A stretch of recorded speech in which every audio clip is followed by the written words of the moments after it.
सचिन बुलंदशहर से हमारे साथ जुड़ गए हैं। सचिन, बुलंदशहर की स्थिति क्या है अभी? कितनी बदल चुकी है या फिर शुरुआत से ही, सुबह से ही स्थिति जस की तस बनी रही है और वही जो प्रत्याशी है वही आगे है? स्थिति क्या है जरा बताएं।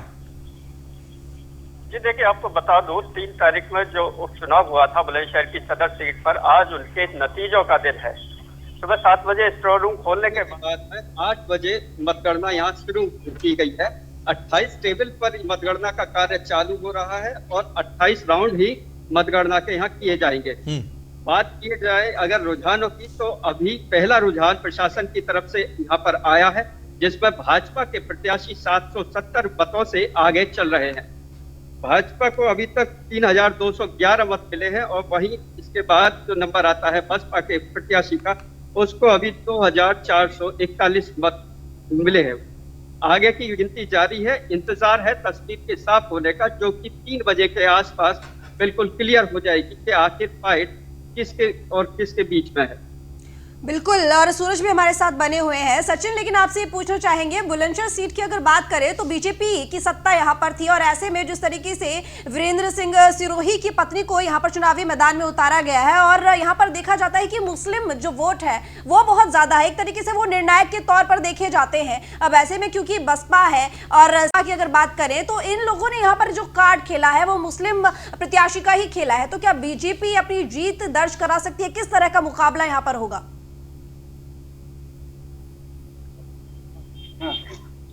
सचिन, कड़ा मुकाबला देखने को मिल रहा है। वहीं अगर बात करें मुस्लिम मतों की, तो वो भी कहीं ना कहीं डिवाइड हुए हैं। बहुजन समाज पार्टी, आजाद समाज पार्टी और तीसरा जो प्रत्याशी यहाँ मुस्लिम समुदाय से खड़ा किया गया है वो ओवैसी की पार्टी से, मुसलमान की पार्टी से हुआ है। तो कहीं ना कहीं दलित और मुस्लिम वोट बैंकों का यहाँ पर इस बार विभाजन जरूर हुआ है। और अगर भाजपा की बात करें तो भाजपा ने भी अपनी यहाँ पूरी ताकत झोंक दी थी। प्रदेश सरकार के कई मंत्री, सांसद, विधायक यहाँ प्रचार में लगाए गए थे और विकास कार्यों का काफी बखान यहाँ किया गया था। सचिन, जिस तरीके से यहाँ पर इस सीट पर समाजवादी पार्टी ने रालोद को अपना समर्थन दे दिया है और वहीं बीएसपी और जिस तरीके से आजाद पार्टी है, तो एक तरीके से आजाद पार्टी बीएसपी के प्रत्याशी के जो वोट्स हैं वो काट सकती है एक तरीके से, क्योंकि दोनों ही पार्टियां यहाँ पर ये बात देखती है कि मुस्लिम वोटर्स और दलित जो वोटर्स हैं ये उनकी मसीहा है और ऐसे में ये दोनों ही पार्टी एक दूसरे के वोट भी काट सकती है। बिल्कुल, देखिए आपसे पहले बहुजन समाज पार्टी का जो वोट बैंक माना जाता था वो मुख्य रूप से मुस्लिम और दलित को ही माना जाता था। इस बार आजाद समाज पार्टी ने चुनाव में सेंध लगाई है, वोट बैंक में सेंध लगाई है, क्योंकि उनका वो पहला चुनाव है, अपनी पूरी ताकत उन्होंने झोंकी है। तो कहीं ना कहीं ये दलित और मुस्लिम वोट बैंक इन दोनों पार्टियों के बीच में बटा है। बिल्कुल, ये वोट जो है, वोट बैंक जो है जिसकी बात बीएसपी करती है वो बढ़ सकता है इस बार, और कहीं ना कहीं ध्रुवीकरण अगर होता है मुस्लिम वोटर्स का तो यहाँ पर इस सीट पर तुषार बीजेपी को फायदा हो सकता है, अन्यथा नहीं। बिल्कुल बिल्कुल, और यहाँ पर ध्रुवीकरण बहुत मायने रखेगा। उत्तर प्रदेश की वैसे भी चुनाव और बिहार के चुनावों को कहा जाता है कि ये जातीय समीकरण के आधार पर होते हैं और ये काली सच्चाई कहिए, हकीकत कहिए, जोश कहिए, लेकिन आज भी स्थिति वही है। अब आप ये कानपुर की सीट को देखिए, वहां पर बीएसपी आगे है। क्यों? क्योंकि वहां पर दलित सीट थी, सुरक्षित सीट थी। यही वजह थी कि वहां पर बसपा ने अपने वोट बैंक को इकट्ठा किया। वहीं आप भी, क्योंकि सूरज हमारे साथ कानपुर से जुड़े हुए हैं, कानपुर ये सूरज, ये जितनी ध्रुवीकरण की बात चल रही है, जातीय समीकरण की बात चल रही है, क्या बसपा आगे इसलिए है क्योंकि दलित सीट थी और दलित सीट पर कहीं ना कहीं वोट बैंक बसपा ने अपना एकमुश्त कर लिया, यही वजह है कि बीएसपी आगे है? जी बिल्कुल, तो सर आपको बता दें कि ये जो सीट है ये दलित बाहुल्य सीट कही जाती है। यहाँ पर दलितों की बात करें तो 1,10,000 दलित मतदाता है। अभी दूसरे राउंड का अपडेट यहाँ पर आ चुका है। आपको बता दें कि 8,464 वोटों की गिनती अभी तक हो चुकी है। इसमें 2861 वोट पाकर बसपा के प्रत्याशी ने भाजपा के प्रत्याशी 1147 वोट पाए हैं और उन्होंने 618 वोटों की यहाँ पर बढ़त बना ली है। ऐसे में कहीं ना कहीं से दूसरे राउंड में भी जो बीएसपी का प्रत्याशी है कुलदीप संगवार, उन्होंने 618 वोटों से बढ़त बनाई हुई है और अब तीसरे राउंड की जो गिनती है वो अब शुरू हो चुकी है। ऐसे में कहीं ना कहीं से एक बात तो साफ है कि जिस तरीके से दलित बहुल सीट है तो ऐसे में बसपा की ये सीट रिजर्व मानी जाती है और इससे 2 बार साथ को छोड़ दे तो इससे पूर्व में जो भी चुनाव हुए यहाँ पर बसपा ने ही इस पे अपना अधिकार जमा रखा है। जी बिल्कुल तुषार, और यहाँ जिस तरीके से रुझान आ रहे हैं और बुलंदशहर और ये जो कानपुर की घाटमपुर सीट है, ये वही सीटें हो सकती हैं जो बीजेपी की जो सत्ता है इन 7 सीटों में से 6 सीटों पर थी वो हड़प सकती हैं। कहीं ना कहीं दोनों पार्टियां अभी केंद्र में रहेंगी, दोनों ही जो सीटें हैं वो केंद्र में रहने वाली हैं।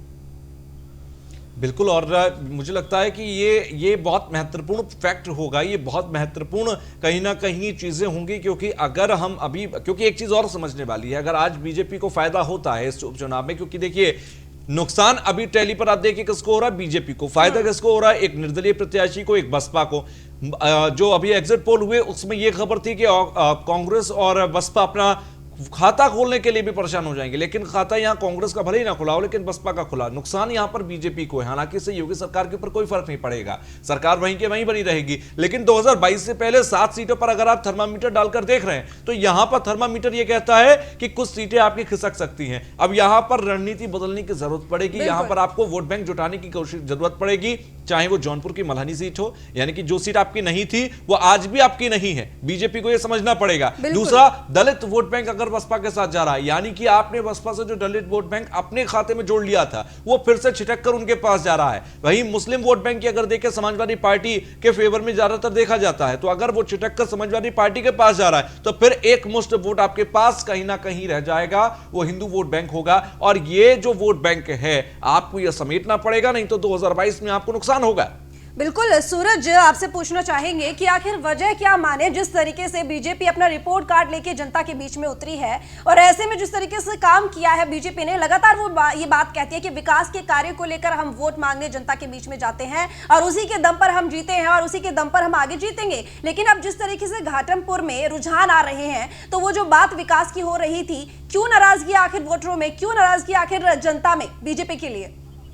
ये आपको बता दें कि इस सीट की बात करें तो ये पूरी ग्रामीण सीट है। यहाँ पर जो किसानों का इस पूरी सीट पर बोलबाला है। ऐसे में सबसे बड़ी बात ये है कि इस सीट पर कमल रानी उत्तर प्रदेश सरकार की कैबिनेट मंत्री थी, वो यहाँ की विधायिका थी, और जब यहाँ से वो उनका देहांत हो गया उसके बाद ये सीट खाली हुई। ऐसा कयास लगाया जा रहा था और भाजपा के जो लोग थे उनका भी ये साफ तौर पर कहना था कि सिंपैथी के रूप में उनकी बेटी को यहाँ की टिकट दी जाएगी, मगर ऐसा नहीं हुआ। यहाँ पर उपेंद्र पासवान को भाजपा ने टिकट दिया और उसके बाद अपने उम्मीदवार के रूप में यहाँ पर मैदान में भेजा।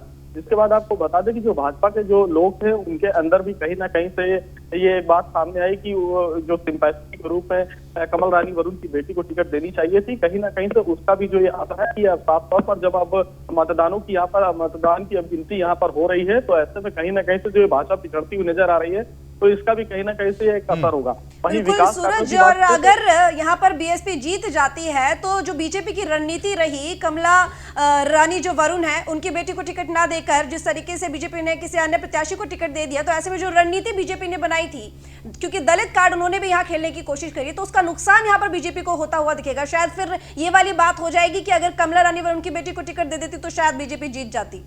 जी बिल्कुल, यहाँ पर जब कार्यकर्ताओं की मीटिंग हुई तो उस मीटिंग में भी कार्यकर्ताओं ने इसी बात का जिक्र किया था, मगर कार्यकर्ताओं की भावनाओं को दरकिनार करते हुए भाजपा ने उपेंद्र पासवान के ऊपर दाव लगाया था। और आपको बता दें कि इस पूरे चुनावी मैदान में भाजपा ने 10,000 अपने वॉलेंटियरों को मैदान में उतारा था और गली गली में भेजा था और लोगों से वोट की अपील की थी। ऐसे में कहीं ना कहीं से जो अब जब बसपा यहाँ से आगे की बढ़ती हुई नजर आ रही है, तो कहीं ना कहीं से इसका मतलब साफ है कि लोगों ने पहले तो ये कहा था कि क्योंकि कुलदीप संगवार इस विधानसभा के रहने वाले नहीं है, वो बाहर के प्रत्याशी हैं, मगर जब ये मतदान की पेटियां जब खुलना शुरू हो गई हैं, तो कहीं ना कहीं से जब बसपा का जो वोट है वो अब सेंट्रलाइज होता हुआ नजर आ रहा है। अच्छा, सचिन वहां पर हैं। सचिन, क्या ये तमाम जो जातीय समीकरणों की एक कहना चाहिए तिलिस्म और एक तिगड़म जो थी वो कानपुर घाटमपुर की सीट पर देखी गई या कुछ सीटों पर देखी गई? क्या बुलंदशहर की सीट क्लियर कट थी या वहां पर भी इसी तरीके के समीकरण टिकड़मबाजी वहां पर देखी गई? देखिए, बात करें जातीय समीकरण की, इस बार क्योंकि सदर विधानसभा का एक बहुत बड़ा प्रभावशाली क्षेत्र जो आता है वो अगौता ब्लॉक आता है, जहां पर प्रोफेसर किरण पाल, जो कि पहले समाजवादी पार्टी के कद्दावर नेता रहे हैं, उन्होंने अभी चुनावी मौसम में ही भाजपा को ज्वाइन किया है। तो माना जा रहा है कि कहीं जाट लैंड का जो वोट बैंक है वो भाजपा के पक्ष में जाएगा। लेकिन अगर इसी के साथ भाजपा के साथ अगर नाराजगी की बात करें तो यहाँ दो बात समझने वाली होगी। पहली बात यह है कि यहाँ स्थानीय विधायक भारतीय जनता पार्टी के थे, जो कि दिवंगत वीरेंद्र सिंह सिरोही थे। टिकट के लिए इनके परिवार में आपस में कलह रही है। दोनों भाई जो उनके बेटे हैं वो आपस में टिकट मांग रहे थे। उसके बाद में फिर पार्टी ने यह तय किया कि परिवार की कलह को निपटाते हुए उनकी धर्मपत्नी को टिकट दे दिया गया। वहीं दूसरी बात आती है मुद्दों की, तो स्थानीय मुद्दों पर यहाँ मतदाता इतने नाराज नहीं है, लेकिन केंद्र सरकार के कृषि बिल और उत्तर प्रदेश की कानून व्यवस्था को लेकर यहाँ भाजपा के समर्थकों में और वोटरों में कहीं ना कहीं नाराजगी जरूर देखी जा सकती है। बिल्कुल सचिन, यानी कि ये कहना गलत नहीं होगा, जिस तरीके से कानून व्यवस्था को लेकर लगातार विपक्ष ने मुद्दा बनाया है और ऐसे में उपचुनाव से पहले ही जिस तरीके से ऐसी कई बातें आई हैं अगर बात करें यहाँ पर सीधे सीधे हाथरस कांड को लेकर, अगर बात करें यहाँ पर किसान बिल को लेकर, तो ये ऐसे ज्वलंत मुद्दे रहे जिसकी वजह से बीजेपी को ये नुकसान होता हुआ दिख रहा है। जी बिल्कुल, जाहिर तौर पर देखिए बिल्कुल उपचुनाव से पहले के ही वाकये हैं जो कि आज भी यहाँ के मतदाताओं के जहन में बैठे हुए हैं। कानून व्यवस्था पर अगर बात करें तो हाथरस हुआ, बलरामपुर हुआ, बुलंदशहर में भी पहले एक बलात्कार कांड हो चुका है बराबर का, और किसानों की बात करें, नौजवानों की बात करें, बेरोजगारी की बात करें, तो ये तमाम सारे वो मुद्दे हैं जो कि मतदाताओं को उनका माइंड विकसित करता है कि आप उसका वोट कहाँ जाएगा।